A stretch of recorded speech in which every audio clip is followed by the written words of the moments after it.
Hi, Fire Sign, Aries, Leo, Sagittarius. Kumusta po kayong lahat? Okay, so Fire Sign, Aries, Leo, Sagittarius. Maraming salamat po sa walang sawang pagsubaybay sa ating mga reading. And kung ikaw ay bago pa lang sa ating channel, mag-subscribe na po kayo and i-click mo na rin yung ating notification bell para lagi kang updated sa ating mga bagong upload. Tignan natin Fire Sign, gabay kapalaran. Aries, Leo, Sagittarius.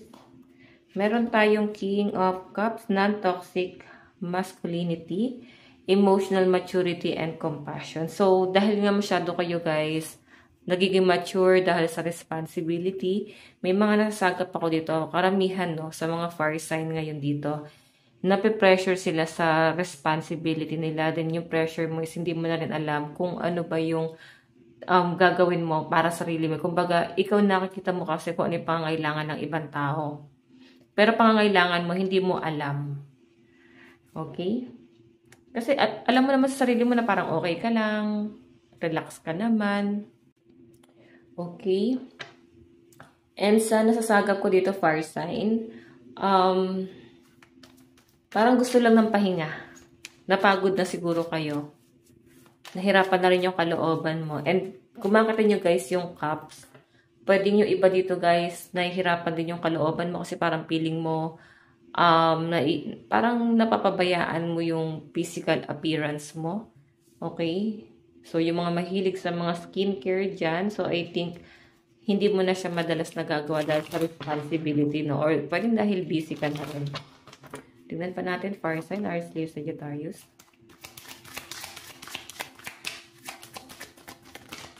Oops. Dalawa yung bumagsak, pero isa lang sa dapat muna. Okay, meron tayo guys, Ace of Coins. Financial opportunity, prosperity, and manifesting money. Okay, since full moon ngayon guys, ayan, i-manifest mo. Okay, powerful daw ang energy mo ngayon. So, kung ano yung hihilingin mo, kung ang hihilingin mo is patungkol sa pera mo, ayan, possible guys na ibibigay agad sa inyo ni universe. Okay?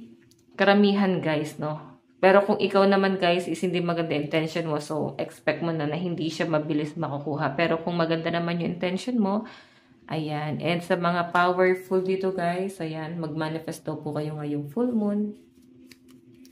Tingnan pa natin, fire sign.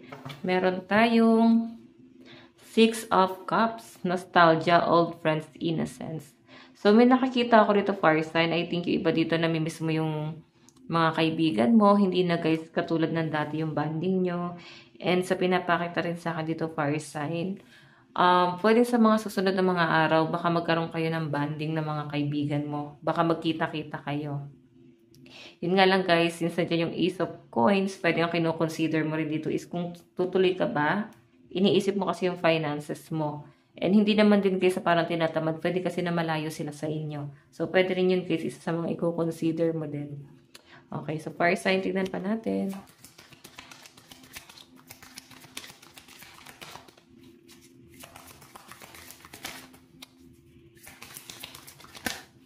Oops.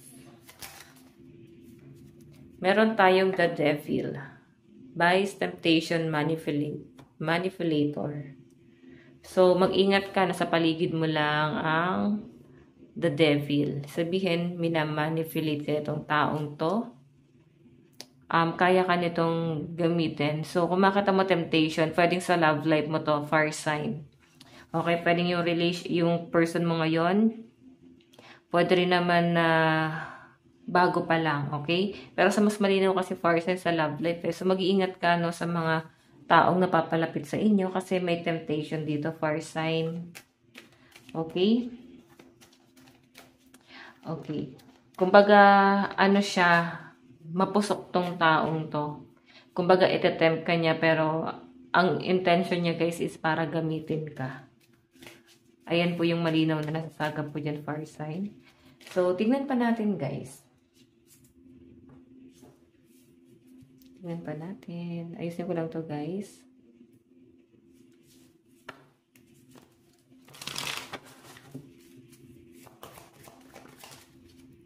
Meron tayong High Priestess. So, mas lalakas ang spiritual. May nakakita ko guys, parang pakiramdaman ka sa person mo. Okay? Ganon din yung person mo, makikiramdam lang din siya sa'yo, then ikaw, mas pakikiramdaman mo siya. So, pwedeng yung iba dito guys, parang china-challenge. Okay? Nandun din sa point na parang gusto mo siyang subukan kung ano yung magiging intention niya sa inyo. Fire sign. Kasi the devil pwedeng isa siya sa mga, pwedeng itong love life mo talaga yung nagiging toxic dito. Kasi, parang napaikot ka. Naguguluhan din yung mga fire sign dito kung sino yung mga kakampi niya. Kasi pwedeng mga mahal mo sa buhay din yung nanakit sa inyo. So parang mas magiging secretive ka kasi sa nangyari sa buhay mo wala kang pwedeng pagkatiwalaan. Parang ganun yung nasasagap ko dyan. Kahit itong person mo. Okay, so meron tayo guys, 2 of Pentacles. May nakikita ko nagkaroon ng struggle sa pera ng mga fire sign. Kumbaga, dati maayos ang daloy ng pera mo. Pwedeng may isip mo ngayon na parang ang laki nang nawala, parang ganyan. Pero hindi mo na siya para isipin pa fire sign, no? Parang pinapakalma mo na rin yung sarili mo na okay lang yan, makakabawi ako. Kung naglabas kayo guys ng big amount of money, like hindi ka masyado nag-isip kung magiging okay ba yung paglabas mo ng pera. Nakikita ko kasi dito guys, hindi ka naging wise doon. Okay, pero sinasabi naman dyan, fire sign, babalik at babalik ng doble yung perang inilabas mo. Okay, tingnan pa natin.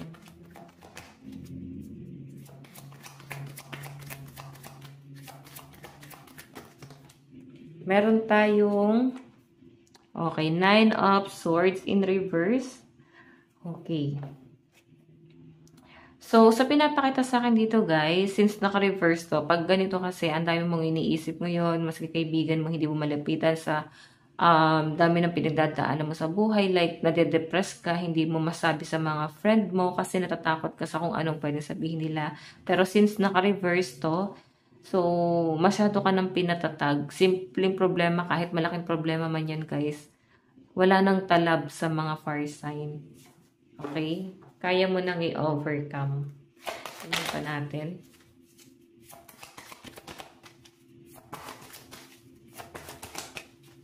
Okay.